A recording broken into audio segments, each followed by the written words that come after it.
For years, aviation experts, military analysts, and even pilots themselves repeated the same line: a lightweight, single-engine fighter could never outperform the giants of the sky.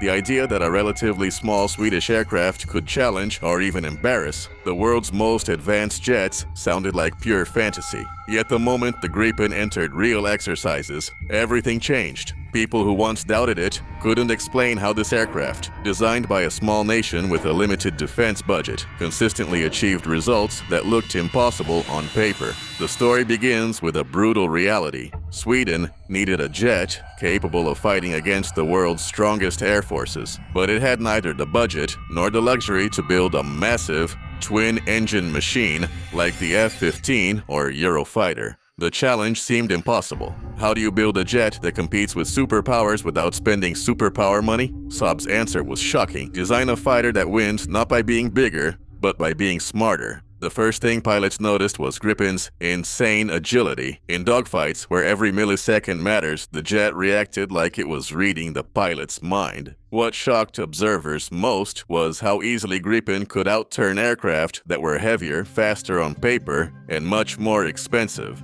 During several NATO exercises, the Gripen reportedly got radar locks on aircraft it had no business beating, jets that carried reputations of being untouchable in close combat. Each time analysts tried to justify it as a fluke, the pattern repeated: Gripen got the kill first. But raw maneuverability wasn't the only thing that turned heads. Gripen's electronic warfare system began to develop a mythic reputation. Pilots described it as a cloak of invisibility, and some even compared it to having a silent co-pilot making perfect defensive decisions. During exercises, opposing radar operators became frustrated because the Gripen didn't behave like a normal aircraft. It jammed, spoofed, redirected, and even fed false positions into enemy systems so convincingly that trackers simply gave up. One NATO commander reportedly said, "Fighting a Gripen is like fighting a ghost." It was the moment many realized this wasn't just a budget fighter, it was a smart fighter. The real shock, however, came when the Gripen demonstrated something almost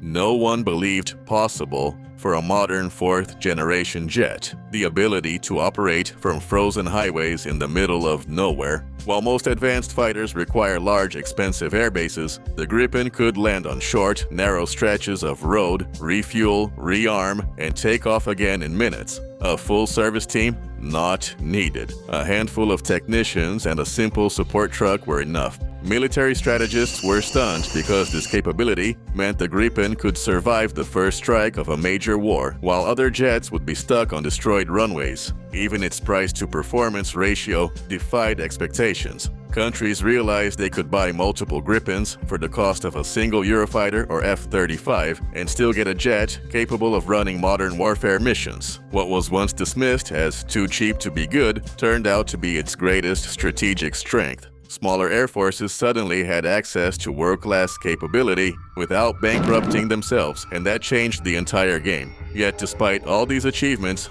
the moment that truly broke the internet came during a multinational training exercise, where a Gripen pilot managed to pull off a simulated kill against a jet considered unbeatable in close-range combat. That event cemented the Gripen's reputation as the underdog that rewrote the rules. For many, it was the moment they finally understood the Swedish philosophy: don't match your enemy's strength, exploit their weaknesses. Everyone said it was impossible. Everyone said a lightweight fighter couldn't do it. And then, quietly, efficiently, without hype or bragging, the Gripen did exactly what they said it never could. And it didn't do it once. It did it again and again until even the skeptics were forced to admit this jet is something different. What truly shocked pilots from larger air forces was how the Gripen consistently outperformed expectations during complex, multi-layered combat simulations. These weren't simple dogfights. These were full-scale, electronic warfare environments with jamming, decoys, long-range missile engagements, and stealth aircraft in the mix. In these chaotic battles, the Gripen didn't just survive. it thrived. Swedish engineers designed the aircraft around information dominance, and that philosophy became crystal clear every time a scenario turned messy. When other jets lost situational awareness, the Gripen somehow saw everything. Much of this came from the fusion between its radar, its electronic warfare suite, and its data link, still considered one of the most advanced in the world. While many jets struggled to communicate cleanly under heavy jamming, the Gripen squadron behaved like a single organism. Each jet shared everything it saw with all the others in real time.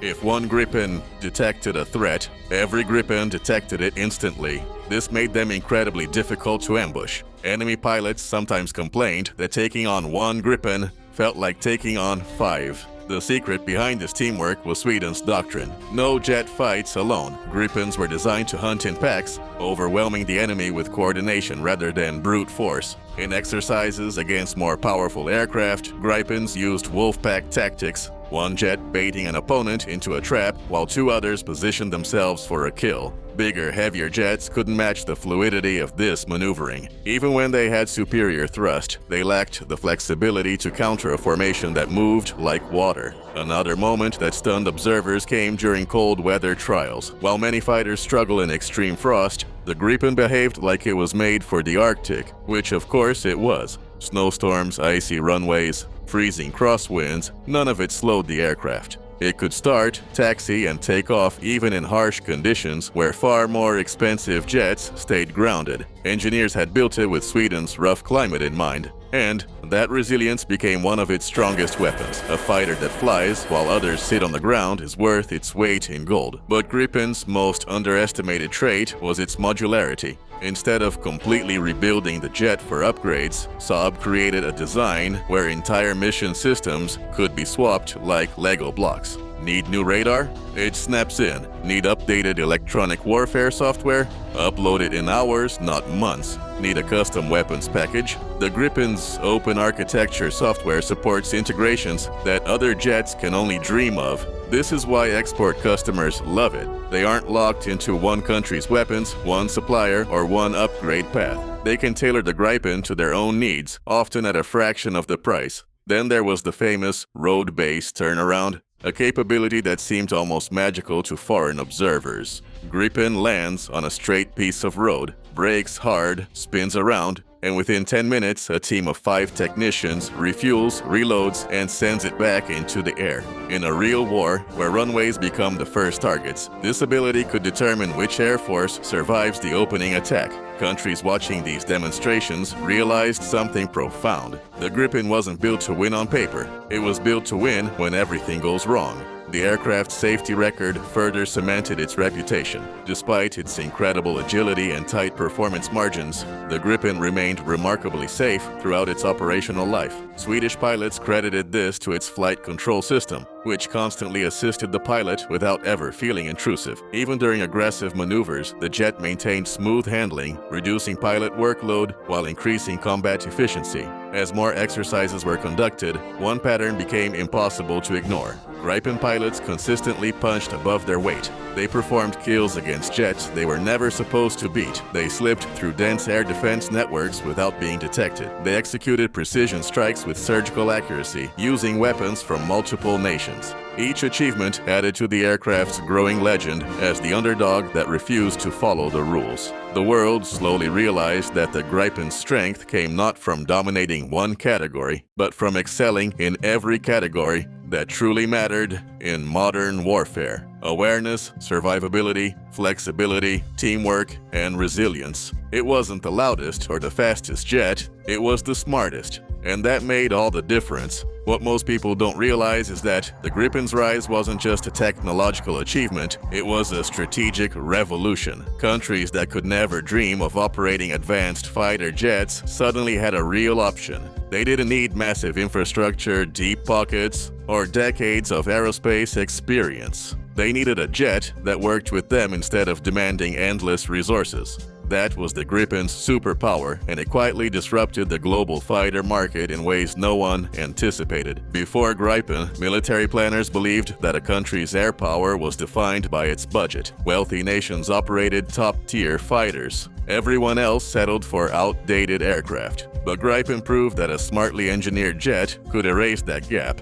It allowed smaller nations to field a modern air force that could hold its own against far bigger powers. Analysts began calling it the Great Equalizer because it gave even modest air forces the ability to deter and defend with credible strength. One example was how the Gripen handled beyond visual range engagements. With its powerful ESA radar and electronic countermeasures, the jet could detect threats early, jam enemy missiles, and guide its own weapons with remarkable precision. In simulations, Gripens often achieved first launch advantage, even against jets that were supposedly superior in the long-range fight. This was partly because the aircraft was so difficult to track. By the time the enemy saw it, the Gripen had already locked on. Another area where it stunned observers was cost per flight hour. Pilots from various nations admitted that flying the Gripen felt like flying a premium fighter, yet it cost a fraction of what competitors demanded. The jet didn't just save money, it saved flight hours, maintenance labor, spare parts, and time. Its reliability meant it could stay in the air more often and for longer periods. Over the life of a fighter fleet, this efficiency translated into massive operational advantages. A nation could field more jets, fly them more frequently, and keep them mission-ready without drowning in expenses. But the biggest moment, the one that made headlines in defense circles,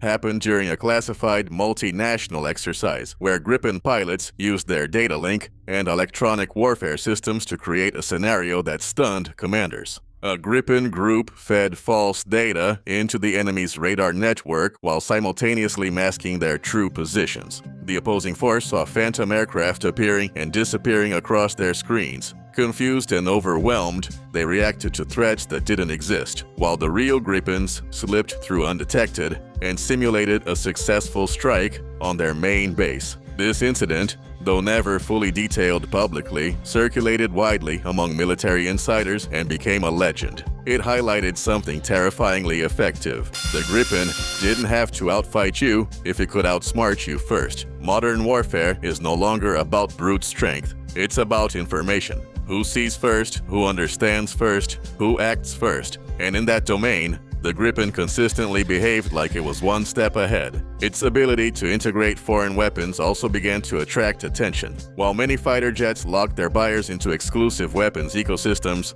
Gripen embraced versatility. It could fire American missiles, European missiles, and even customized weapons developed by client nations. This flexibility meant that countries could build their own lethal combinations without needing approval from a single supplier. It gave them independence, something extremely rare in modern defense deals. Then came the Gripen E, the upgraded version that pushed the jet into a new category. With its advanced Raven ES-05 radar, a powerful new engine, greater payload capacity, and next-generation EW suite, the Gripen E wasn't just an improvement, it was a warning to rivals. If the older Gripen could already challenge world-class fighters, this new version could go even further. Test pilots described its situational awareness as unfair, like the jet was giving them information before they even asked for it. Through all these developments, the world slowly realized something remarkable. The Gripen had evolved into a fighter that didn't just compete,